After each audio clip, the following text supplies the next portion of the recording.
हाँ जी, अगर मैं आपको बताऊं कि अगर आप दूध पीते हैं या कोई भी डेयरी का प्रोडक्ट कंज्यूम करते हैं तो आप भी इक्वली बीफ एक्सपोर्ट में शामिल है, तो आपको सुन के कैसा लगेगा? डिकोड करूंगा आज। पहले ये केरला स्टोरी 2 का टीजर आया है, उसको देख लीजिए। भूखी मर जाऊंगी लेकिन बीफ नहीं खाऊंगी।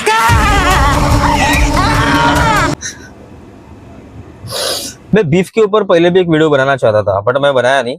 बट अभी मैंने केरला स्टोरी 2 का टीजर देखा और मुझे लगा कि ये बनाना चाहिए यार। तो सबको पता है India is second largest beef exporter in the world है। बट क्या आपको पता है India is largest milk producer and consumer in the world है। हमसे ज्यादा दूध कोई ना पीता है ना बनाता है। ये दूध निकालने के लिए गाय को जबरदस्ती प्रेग्नेंट किया जाता है, सिर्फ और सिर्फ हमारी प्यास बुझाने के लिए। और दूध देने की क्षमता जो होती है, एक लाइफ स्पैन जो होता है दूध देने का गाय का, वो 6 से 7 साल का होता है। 6 से 7 साल के बाद कोई भी गाय दूध नहीं दे सकती। तो दूध देने के बाद गाय को कहाँ भेजा जाता है? आपका जवाब क्या होगा? गौशाला। तो मैं बता दूं हमारे इंडिया में गौशाला है कुल 7,600 के आसपास, और उसमें कैपेसिटी है सिर्फ और सिर्फ 6 से 7 लाख गायों की। हमारे एस्टिमेटेड आंकड़ा है 20 करोड़ गाय हमारे देश में है, गवर्नमेंट रिकॉर्ड के हिसाब से 20 करोड़, उससे ज्यादा भी हो सकता है। इसलिए हम एक्सपोर्ट करते हैं बीफ बाकी पूरे दुनिया में। और ये कौन एक्सपोर्ट करता है बीफ को? कोई क्रिश्चियन कम्युनिटी या मुस्लिम कम्युनिटी एक्सपोर्ट नहीं करती है। हमारे इंडिया का सबसे बड़ा बीफ एक्सपोर्टर कंपनी है अल कबीर, जिसका मालिक है सतीश सबरवाल। और दूसरी बात यह है कि रूलिंग पार्टी इनसे डोनेशन लेती है, चंदा लेती है इलेक्शन लड़ने के लिए। इलेक्ट्रल बॉन्ड्स में दिखाई दिया था, जाके चेक कीजिए। जो रक्षक है वही भक्षक है, दैट्स इट।